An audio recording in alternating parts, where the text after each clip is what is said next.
इकडे बुलढाण्यामध्ये संजय गायकवाड यांच्या घरावर आता मोर्चा धडकणारे आणि आज डाव्या चळवळीतले कार्यकर्ते गायकवाडांच्या घरावर धडक देणार आहेत.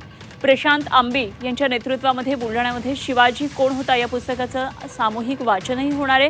कायदा व सुव्यवस्था लक्षात घेता पोलिसांचा मोठा फौजफाटा या ठिकाणी तैनात करण्यात आलेला आहे. आमदार संजय गायकवाडांनी प्रशांत आंबींना जीवे मारण्याची धमकी दिलेली होती.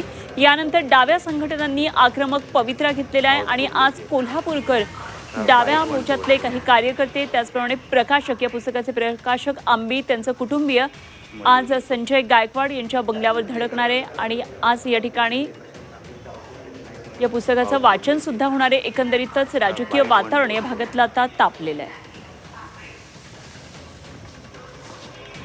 आज आपण आमदार संजय गायकवाड यांच्या घरावर मोर्चा आयोजित केलेला आहे.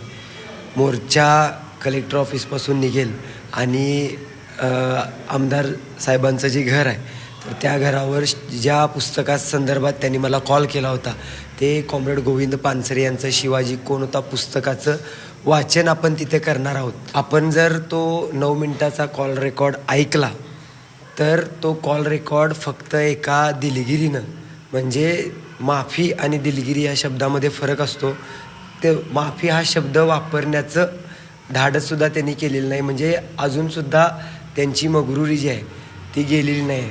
ते फक्त मी दिलगिरी व्यक्त करतो असं म्हटलेले आहेत.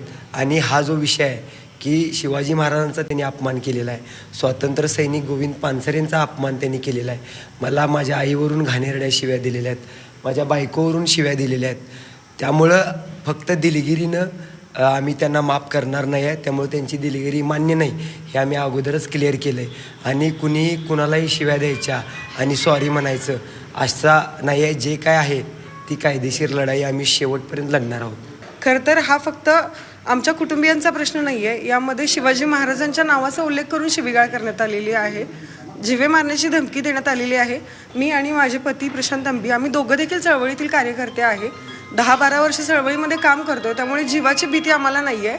पण एखादा लोकप्रतिनिधी जर अशा पद्धतीने कायम बोलत असेल, हे झाल्यानंतर 2 दिवसानंतर आम्ही त्यांच्या मुलाची एक क्लिप व्हायरल झालेली बघितली, त्यामध्ये देखील ते अश्लील शिवीगाळ करतायत. तर अशा पद्धतीने जिजाऊच्या भूमीमध्ये शिवीगाळ जी होते महाराष्ट्र याच्याकडे बघतोय आणि ही निंदनीय गोष्ट आहे. त्यामुळं आमदार साहेबांना आम्ही विनंती करायला आलो आहे की ज्या भूमीत जन्मलाय तर जिजाऊंकडून जे संस्कार घ्यायची तुम्ही गरज आहे ते संस्कार आज त्यांना आठवण करून देण्यासाठी आम्ही या भूमीमध्ये आलेलो आहे.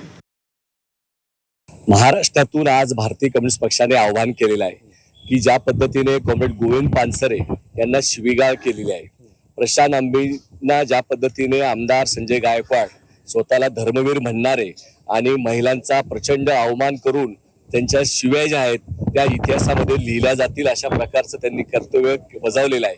अशा आमदारांना छत्रपती शिवाजी महाराज कोण होते, शिवाजी कोण होता या पुस्तिकेत काय लिहिलेलं आहे हे सांगण्यासाठी महाराष्ट्रातून सर्व कार्यकर्ते या ठिकाणी येत आहेत. प्रबोधनकार ठाकरेंच्या मुशीमध्ये तयार झालेल्या आमदारांकडून आणि खासदारांकडून किंवा त्यांच्या कार्यकर्त्यांकडून महिलांविषयक जो सन्मान छत्रपती शिवाजी महाराजांनी महिलांचा केलेला आहे, त्याच महिलांचा जो काही अर्वाच्य भाषेमध्ये आणि शिवराळ भाषेमध्ये त्यांनी अपमान केलेला आहे, तर हा अपमान कदापि प्रबोधनकार ठाकरे यांनी सुद्धा मान्य केला नसता. की ज्यांना राजकारणाचे बाप म्हणतात ही लोक बाळासाहेब ठाकरे यांना, तर बाळासाहेब ठाकरे यांना सुद्धा कोंबडी चोर सारखे किंवा यांच्यासारख्या उपाध्या देऊन टाकल्या असत्या. आणि यांनी जी काही स्वघोषित धर्मवीर जी काही पदवी घेतलेली आहे आणि स्वीकारलेली आहे, तर यांच्या जसे कर्णाची कवच कुंडल काढून घेतलेली होती तशा पद्धतीची ह्यांची सुद्धा ही सगळी काही मूर्ख्याची जी काही कवच कुंडल आहेत किंवा छत्रपती शिवाजी महाराजांचा वापर जो काही वैयक्तिक स्वार्थासाठी आणि राजकारणासाठी करायचं काम सुरू केलेलं आहे तर हे त्यांनी काढून घेतलेलं असतं.